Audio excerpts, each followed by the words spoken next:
Goodbye endless trips to the pharmacy, and hello MedSync. All your meds ready for one monthly pickup with no hassle. Give James Drugstore a call to get started. And welcome back to the Livingston Parish News Weekly Show, a podcast brought to you by the Livingston Parish News. My name is McHugh David, publisher and editor of the news, and this is from the Cheap Seats.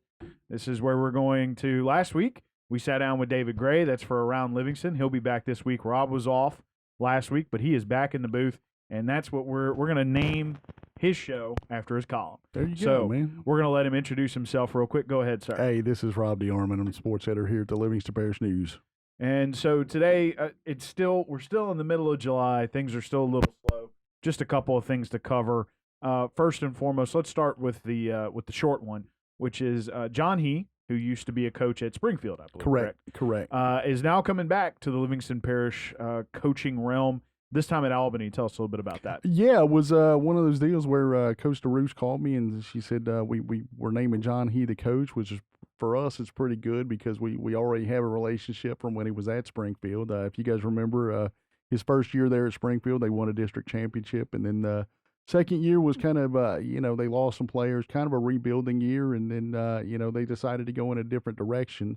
He was in Tennessee, coached at a high school there, coached a girls basketball team for a year there, and now he's coming back to coach Albany. So like I said in the story, he's going to be he'll be back in Livingston Parish, just on the other sideline of that Springfield Albany rivalry there. And I think that was the biggest thing when I talked to him. The biggest draw for taking the job was the ability to come back and coach in Livingston Parish. He said he really enjoyed it, and because he talked about the tournament, the parish tournament, and what you see. He goes, it's not every day that you're going to see. You're going to be able to play teams like a Live Oak and a Walker, but that's what you get in that parish tournament. So you can kind of test yourself against those teams. And he said he's kind of learned a little bit at the same time, and that time off or the time away from Livingston Parish, kind of learning how to I guess communicate a little better with folks and things like that. And he said in terms of style of play with the kids, it's going to be one of those things where he's going to see what they've got and then kind of solve it from there. He said he doesn't want to try to put kids in situations where they can't be successful, and that I think that's the biggest thing for him, making sure those kids have some success. Sure. So we're going to be looking forward to Coach He getting back into the Livingston Parish circuit. Second is maybe a little bit of a longer segment. We're going to be talking about AllParish Baseball. Finally getting caught up with all the AllParish stuff to get it wrapped up for the 2021-2022 sports season. And I already said it. Today we're talking baseball. So obviously we'll start off with our various MVPs and coaches. The MVP here for baseball was Blake Lobel from Springfield. I think it was I think Coach Blanchard kind of put him up there, and there wasn't a whole lot of debate. I think everybody just kind of said, okay, this is the guy. You look at it, had a great all-around season. He hit .425, 6 doubles, 4 triples, 8 home runs, 32 RBIs, and 13 stolen bases. I don't want to say funny thing, but he said he didn't see too many fastballs, this year because they kind of know what he can do at the plate when he's up there. But he said most of his home runs did come off of fastballs, but he said you don't go up there looking to hit the home run, because if you do, they're not going to happen. But also that 8 home runs, I think we went back and he looked at it. He said he hit at least 1 home run in every series, but 1 in district. So they kind of came at the key times for them, for Springfield. And Coach Blanchard, Chris Blanchard, and talking to him, he just said he just had that knack at the plate for knowing, okay, we need the home run now, or hey, I need a base hit right now. So he's just one of those guys. He said it's hard to explain, but he just kind of knows what he needs to do when he goes up to the plate, and that kind of, that's kind of what made those stats kind of come together at the plate. Pitching wise, like I said, it was a great all around season. He goes 9-3 with a 1.15 ERA, 104 strikeouts, and 78.2 innings.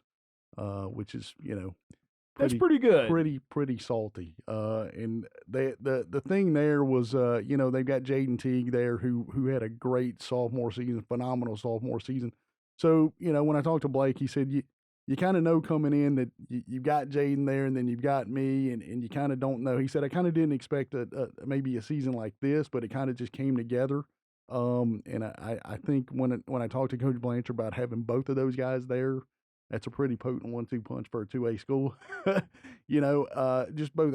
He said he's got one thing where he can locate, he finds his spots, and then when you bring Blake in, he's got the same thing, but he's got a little bit more velocity behind it. So it kind of changes some things up there. So, and they were able to obviously utilize that, get to the semifinals where they lost to Doyle. Everybody remembers that game. And it's just one of those things that, you talk to Blake about it. He's signed with LSU Eunice, and he said this is just one of those things. It's a really big accomplishment for him. He said it's something that, when you go in, this is something you want to have behind your name. And here we are. I'm the MVP, Right. Kind of one of those things, it all comes together, but I missed out on an opportunity in a close game, Like I said, it's everything you're expecting, everything you want from those two teams. You knew going in that's what you were going to get, and I know the way it ended was not the way, Springfield wanted to, but it's also something those guys can build on. They're going to lose 5, if I remember right, 5 seniors from this team. And it's just, saw them over the summer, and it's just trying to find, who's going to be able to go for them. And that's what they use that summer baseball for, to see how kids will respond in different situations. And that's what they're trying to do going into this season. So let's talk about Coach of the Year. Coach of the Year, interesting thing. We wound up with co-coaches of the year, for French Settlement's Cade Savick and Holden's Chase Hemel. It's one of those things where you talk to both of them, and they say, you're sitting around the table there at the AllParish meeting, and there you've got Tim Beatty from Doyle, and you've got Chris Blanchard from Springfield, and they both went deep, and Doyle finishes as state runner-up, and they kind of we go through it, and I said, okay, who are we putting up for Coach of the Year? And one of the coaches said, I like the job Chase did. Another coach said, I like the job Cade did, and it's kind of, okay, what do y'all think? And yeah, we like that. And, it's like, okay, do we go coaches of the year? It's like, yeah, I'm good with that. So it caught both of them totally by surprise. Just, wasn't expecting it. I know when talking to Cade, he said, I know I talked to some coaches, and they said the turnaround that they had at French Settlement, that would be worthy of a maybe a coach of the year. He said, but you never expect it until it actually happens. So, and for both of them, it was a unique situation for both of them. I think for, Coach Hemel, he's coming in as a first-year coach. Both of them are first-year coaches,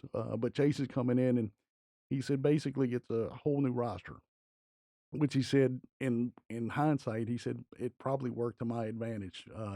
Some players are still there, but the majority of them are new. So in that aspect, they're able to kind of, okay, this is what we want to see from you guys, and they kind of bought in.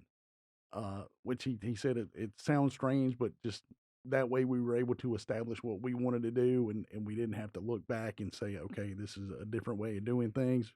Didn't happen that way. You look at certain games for them. I always go back when I do these stories, was there a point in the season where you realized your guys got it, or the team has started coming together?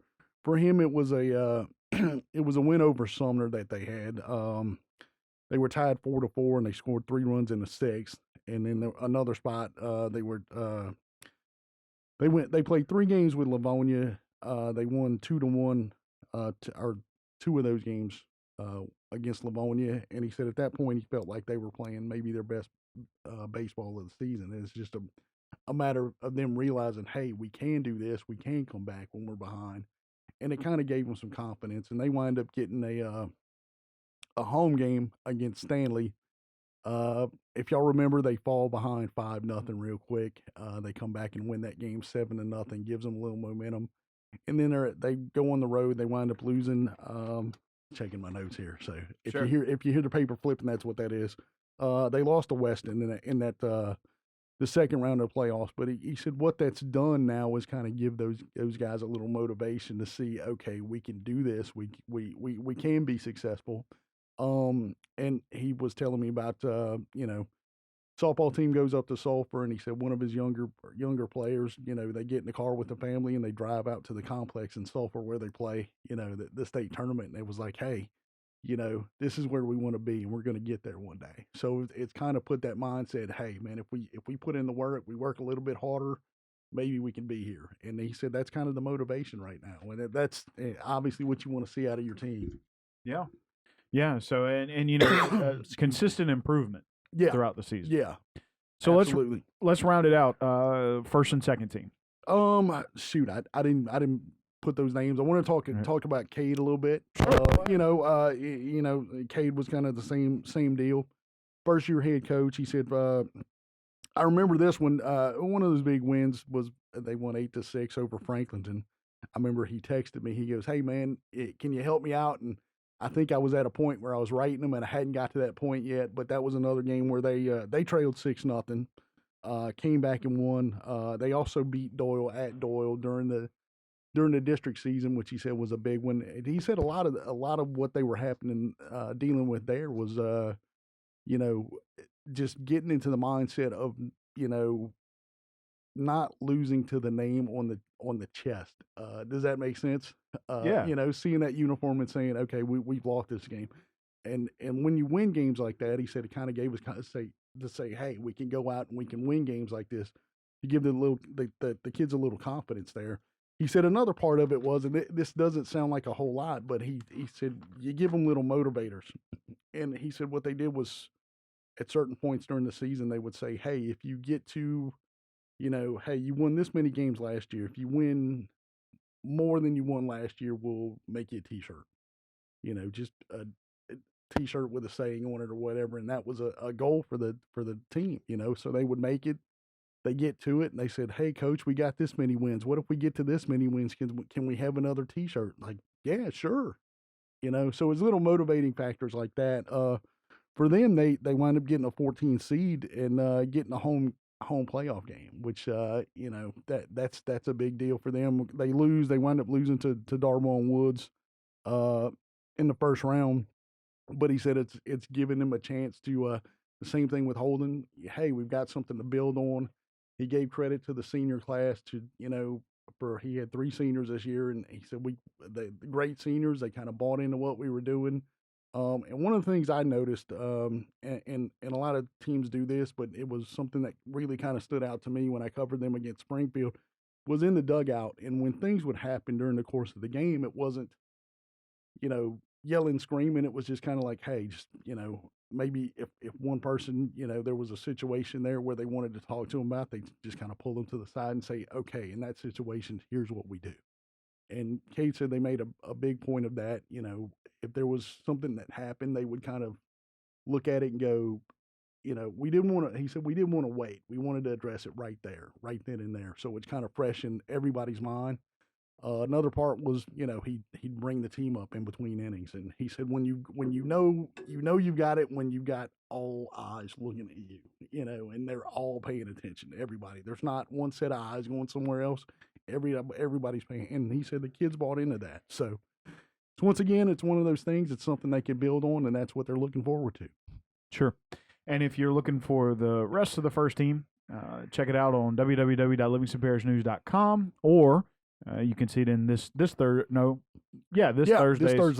Thursday's newspaper, which you can find at any kind of Walmart, Carter's, those kinds of places. Sorry, I didn't keep that list there for you, but we do have it. It's like McHugh said, it's in print and it's online. Check it out. So wrapping up from the cheap seats today. Going to let Rob introduce himself as we move on, and David will be coming in next. Hey, this is Rob DeArmond. I'm sports editor here at the Livingston Parish News. And my name is McHugh David, publisher and editor of the news. Appreciate you guys joining us for the inaugural episode of From the Cheap Seats. As we mentioned last week, we are splitting David and Rob up, and we'll just be doing one-on-one with the sports and then one-on-one with David for lifestyle and news. My name is McHugh David, publisher and editor of the news. Please remember the news is on Facebook, Twitter, LinkedIn, Instagram, and YouTube. We are once a week in print on Thursdays at $7 a month. To get that in your mailbox, we're also online, www.livingstonparishnews.com. We appreciate you joining us, and we'll see you next time.